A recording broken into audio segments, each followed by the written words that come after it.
وشاهد ومشهود وشاهد ومشهود. ஷாஹித் பேர் வச்சிருப்பாங்க. ஷாஹித் ஷாஹித் என்றால் சாட்சி சொல்லக்கூடியவர் மீது சத்தியமாக. அந்த வாக்களிக்கப்பட்ட நாளில் சாட்சி சொல்லக்கூடியவர் அவர் மீது சத்தியமாக. நாலாவது சத்தியம் சாட்சி சொல்லப்படுவாங்களே. அப்ப ஒரு விசாரணை ஒன்று இருக்குது, கோர்ட் ஒன்று நடக்கும், தீர்ப்பொன்று நடக்கும். நூஹ் அலைஹிஸ்ஸலாத்தை கூப்பிட்டு அல்லாஹ் கேட்பானா, நீங்க தாவத் கொடுத்தீங்களா? ஓ. கூட்டத்தை கூப்பிட்டு கேட்பானாம் அல்லாஹ், நூஹ் அலைஹிஸ்ஸலாம் தாவத் தந்தாரா? இல்ல.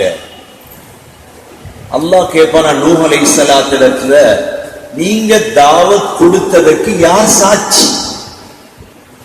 நூஹ் அலைஹிஸ்ஸலாம் சொல்லுவாங்களாம், முஹம்மது ஸல்லல்லாஹு அலைஹி வஸல்லமும் அவரோட உம்மத்தும் நாங்க. எங்களுக்கு குர்ஆன்ல அல்லாஹ் சொல்லிட்டானே, நாங்க சாட்சி ஆயிடுவோம், நாங்க சாட்சி ஆயிடுவோம். இது சமூகங்களுக்கு இடையில் வரக்கூடிய சாட்சிகள். எங்கட தனிநபர், என்ன கொண்டு போய் உங்களை கொண்டு போய் தனிநபர், இதுக்கு யார் சாட்சி? அல்லாஹ் என்ன செஞ்சிருவான்? மனிதன் பொய் சொல்றது பழக்கம் உங்களுக்கு தெரியும். சூரா யாசீன்ல பார்த்திருப்பீங்க. اليوم نختم على أفواههم وتكلمنا أيديهم وتشهد أرجلهم بما كانوا يكسبون. அந்த நாளில் வாய்க்கு முத்திரையை போட்டுருவோம். பேசல, வாய் மட்டும் பேசாது. பேசுவது என்னப்ப? பேசுவது கைகள். وتكلمنا أيديهم وتشهد أرجلهم. கால்கள் பேசும். முதலாக பேசுற சாமான் வலது தொடை. தொட பேச தொடங்கும். எங்கெங்க ஜினா செஞ்சாய்? உடனே சொல்லுவானா உறுப்பை பார்த்து, உங்களோட இன்பத்துக்கு தானடா பாவம் செஞ்சேன், உங்களோட இன்பத்துக்கு தானே பாவம் செஞ்ச, நாசமா போங்க. உறுப்புகளுக்கு பதுவான். சூரா யாசீன் அல்லாஹ் சொல்றான். சூரா யாசீன்ல அப்ப சாட்சி, முழுதும் சாட்சி. யாரும் தப்பே இல்லாது. சும்மா அந்த உலகத்தை விளையாட்டு காட்டுற மாதிரி அங்க போய் விளையாடுகிறார். அதான் அல்லாஹ் சத்தியம் செய்யறான். மூணாவது சத்தியம்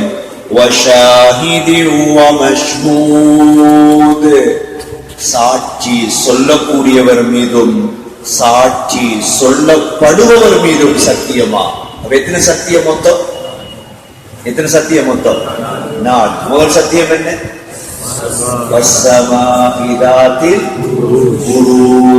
கோள்களுடைய வானத்தின் மீது சத்தியமாக. இரண்டாவது சத்தியம் என்ன? வாக்களிக்கப்பட்ட அந்த நாள் மீது சத்தியமாக. வாக்களிக்கப்பட்ட நாள் எது? கியாமத். மூணாவது சத்தியம் எது? சாட்சி சொல்லுபவர் மீது சத்தியமாக. நான்காவது சத்தியம் சாட்சி சொல்லப்படுவார். சரி, 4 சத்தியத்தை செய்து இப்ப விட வரப்போ. ஒரு சத்தியம் செஞ்சா விட வரணுமா இல்லையா? அல்லாஹ் சத்தியம். இப்ப நீங்க சத்தியம் சத்தியமா சத்தியமா சத்தியமாண்டு போறதா? சத்தியமா சத்தியமா சத்தியமா என்ன? குர்ஆன் உண்மை, உதாரணம் இஸ்லாம் உண்மை. இப்ப 4 சத்தியம் செய்து ஒரு சம்பவம் ஒன்று அல்லாஹ் சொல்ல போறான். நீங்க எதை சொல்ல போறான்? எல்லா காலமும் கவனமா இருங்க. சம்பவம் ஒன்று சொல்ல. என்ன சம்பவம் பாருங்க. قُتِلَ أَصْحَابُ الْأُخْدُودِ. இதான் சம்பவம். قُتِلَ أَصْحَابُ الْأُخْدُودِ. உஹ்தூத் என்றால் கிடங்கு, மடு. மடுவுக்கு சொல்றேன் அரபுல உஹ்தூத். அஸ்ஹாப் என்றால் கிடங்குடையவர்கள். உதாரணமா அலம் தர கைஃப ஃபஅல ரப்புக பிஅஸ்ஹாபில் ஃபீல். யானையுடையவர்கள் அஸ்ஹாப். இங்க கிடங்குடையவர்கள். குத்தில அஸ்ஹாபுல் உஹ்தூத். குத்தில என்ற அரபுல கொல்லப்பட்டார். குத்திலன்னா என்ன? இந்த இடத்துல கொல்லப்பட்ட கருத்தல்ல குத்திலை. நேரடி கருத்து கத்தல காத்தில் என்ற கொல்லு, நேரடி கருத்து. ஆனா அந்த இடத்துல உண்மையான கருத்து என்னண்டா சபிக்கப்பட்டார்கள்.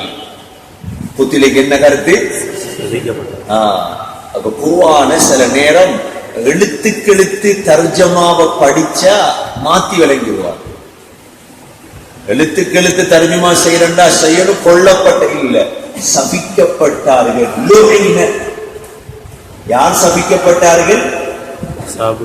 அஸ்ஹாபுல் உஹ்தூத், கிடங்கு வாசிகள் அப்படின்னா ஒரு சம்பவம் என்று சொல்றார்.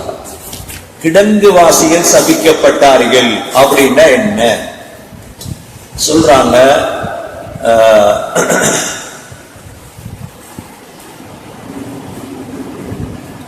ஒரு ஈசா அலைஹிஸ்ஸலாத்துடைய காலத்துக்கு பின்னால் உள்ள காலம், அதாவது நபி ஸல்லல்லாஹு அலைஹி வஸல்லமுக்கும் ஈசா அலைஹிஸ்ஸலாத்துக்கும் இடையில எத்தனை வருஷம்? கிட்டத்தட்ட 600 சொச்சம் வருஷம். இப்ப நாம 2000 எத்தனாம் ஆண்டு இருக்கோம்? 2018 என்ன வருஷம்? 2018. கிறிஸ்து ஈசா அலைஹிஸ்ஸலாம் எங்கட ஹிஜ்ரியத்தின் 1439 ரசூலுல்லாஹ் ஹிஜ்ரத் செஞ்சதால ஹிஜ்ரி. அப்ப ஈசா அலைஹிஸ்ஸலாத்துக்கும் ரசூலுல்லாஹுக்கும் இடையில ஒரு அரசன் வந்து வாழ்றான். அந்த அரசன் அவன்கிட்ட ஒரு சூனியக்காரன் இருந்தான். நல்ல பிரபல்யமான சூனியக்காரன். இவன் என்ன செஞ்சான்? வயசாளி ஆகிற நேரம் அரசன்கிட்ட சொன்னான், நல்ல இன்டெலிஜென்டான ஒரு வாலிபனத்தான் என் சூனியத்தை நான் படிச்சு கொடுத்தேன்.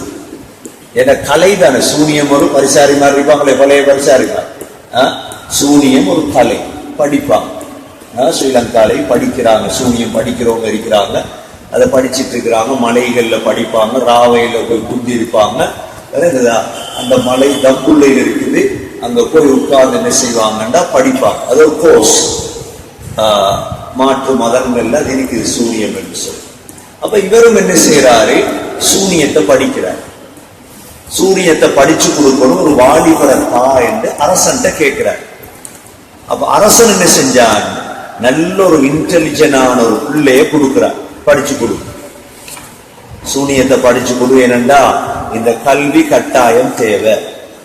இந்த வாலிபர் என்ன செய்றார்?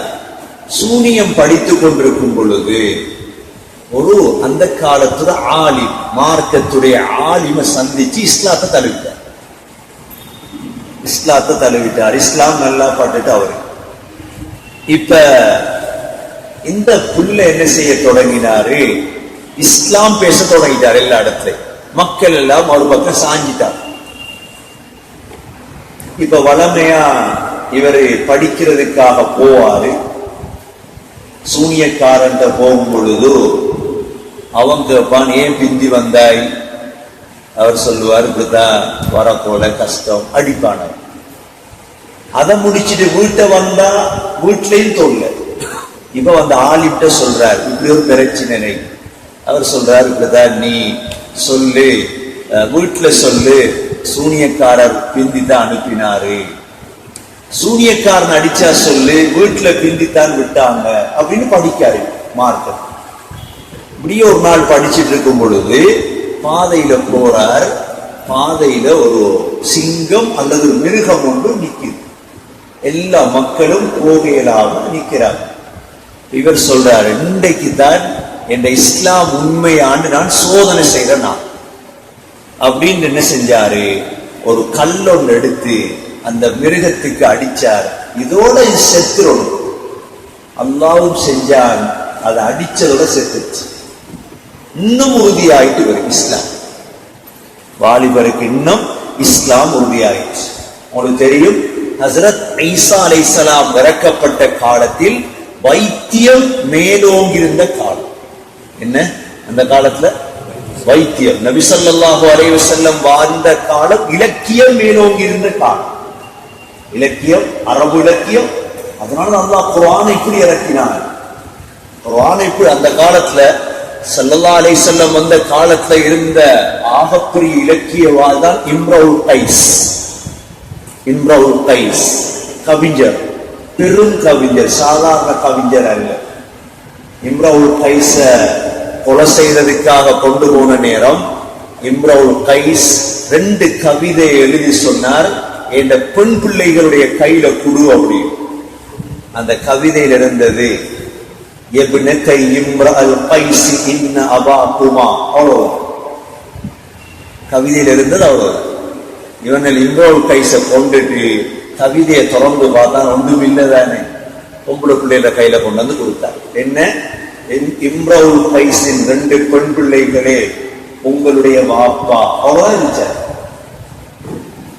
கடிதத்தை கொண்டு வந்து கொடுத்ததோட பிள்ளைகள் மத்த அடிய பூர்த்தி செஞ்சு இப்னத்தை இம்ருல் கைஸ் இன்ன அபாகுமா கத் குதில மظلومன் வல் காதிலு லதைகுமா, உங்களோட வாப்பா அநியாயமா கொல்லப்பட்டார், கொண்டவன் 2 பேரும் முன்னுக்கு நிற்கிறார். உடனே 2 பிள்ளைகளும் வந்து கொண்டாங்க. அந்த இலக்கிய முன்னேறிய காலம். இம்ருல் கைஸ கவிதை வருது இல்லை என்று வாப்பா சொன்னான், மகனை கொண்டுட்டு வாப்போம். இம்ருல் கைஸ கொல்றதுக்கு படுக்க வச்சு இருக்கிப்ப சொன்னானா, கொஞ்சம் கவிதை நான் படிக்கிறேன். قفا نبكي من ذكرى حبيب ومنزلي بسقط اللواء بين الدخول فحوملي. தொடங்கினான் கவிதை. 2 பேரும் நின்னுங்க, அழுவோம் கொஞ்சம். எப்படி கவிதை வருது, விதிக்கிற விசகத்தில் லிவா, வாப்பாவையும் வீட்டையும் நினைச்சு கொஞ்சம் அழுவோன்றதோட கொல்ல போனவன் வீட்டு கூட்டிட்டு வந்துட்டான். கவிதை தான் வரும். அப்படி இலக்கிய காலம். அந்த காலத்துல அல்லாஹ் இந்த குர்ஆன் இறக்கினார். ஈசா அலைஹிஸ்ஸலாம் அந்த காலம் வைத்திய முன்னேறிய காலம். அதால அல்லாஹ் ஈசா அலைஹிஸ்ஸலாத்துக்கு கொடுத்தது என்ன, வெண்குஷ்டம் உள்ளவருக்கு தடவிட்ட சோமாயிடும், நோயாளிகளை தடவின சோமாயிடும். அல்லாஹ் என்ன செஞ்சான், இந்த பிள்ளைக்கும் அந்த ஆலிம் இதெல்லாம் படிச்சு கொடுத்துட்டார். அப்படியே தடவி விட்ட சோமாயிடும், வெண்குஷ்டம் சோமாயிடும், கருங்குஷ்டம் சோமாயிரும், கண் பார்வை இல்லாத கண்ணை தடாவிட்ட பார்வை வந்து. இது அல்லாஹ் ஈசா அலைஹிஸ்ஸலாத்துக்கு கொடுத்த சக்தி. இந்த பிள்ளையும் இதை செய்யறாரு. இஸ்லாத்தை தழுவினா நோய் இருந்தா சோமா. அந்த அரசண்ட சபையில் ஒரு மந்திரிக்கு கண் குருடாயிடுச்சு. மந்திரி கேள்விப்படுறார், இப்படித்தான் ஒரு கொடியனொத்த சோமாக்குறான் அப்படின்னு இவர்கிட்ட வாரார். இந்த கொடியன் என்ன செஞ்சாரு, சரி சோமாக்குறேன், ஆனால் இஸ்லாத்தை தழுவோம், இஸ்லாத்தை ஏற்றுக்கொள்ளும் சொன்னாரு. பரவாயில்ல, இஸ்லாத்துக்கு வர கண் பார்வை வரும். சரி, இந்த கண்ணை தடாவினாரு, பார்வை வந்துச்சு. சொன்னாரு, யார்ட்டையும் சொல்லிடாது, அரசனை செய்தி போயிச்சேன்டா, மறைஞ்சே நடக்குது இதெல்லாம். இப்ப மந்திரி அரச சபைக்கு போகாம இருப்பாரா? அரச சபைக்கு போனதோட கண் பார்வையோட வந்திருக்கிறார் மந்திரி. அரசன் கேட்டான், யார் உனக்கு பார்வையை தந்தது? அவர் சொன்னார், என் ரப்பு. யாரா உண்ட ரப்பு? நான் தானே ரப்பு. உண்ட ரப்பு யார்? என் ரப்பு அல்லாஹ். மந்திரி, அப்படியா?